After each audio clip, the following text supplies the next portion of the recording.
In 1973, the U.S. Supreme Court legalized abortion nationwide. The decision is called Roe v. Wade, and those who defend it are known as robots. This is how they think. Even if we could prove that abortion is immoral, that doesn't mean it should be illegal. Everyone knows that morality cannot be legislated. This idiotic statement has always been the last refuge of people who want society to permit something that cannot be morally defended. The fact is, the claim that we don't legislate morality is nonsense. We do so every day, and we always have.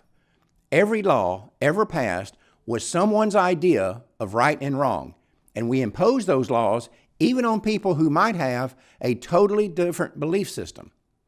For example, every decent person is morally opposed to rape, and they have no problem with society imposing that morality on people who might believe that rape is morally acceptable.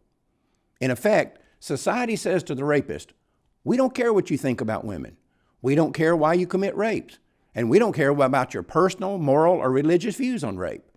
As a civilized people, we have decided that rape is morally unacceptable, and we are going to use our laws to impose that belief on you, regardless of what you think." And that philosophy does not just apply to laws against rape. It applies to every law that has ever been passed. When we outlawed whites-only water fountains, we did not do so because black people were being denied water. We did so because this kind of racial discrimination is morally indefensible. We have also enacted laws against pedophilia, and we enforce them against people who sincerely think it should be legal for adults to have sex with 5-year-olds. And yes, there are people who make that argument.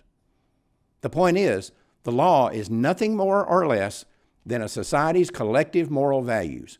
And without that moral compass, our culture would collapse into a state of bedlam and anarchy in which the only governing principle is the law of the jungle.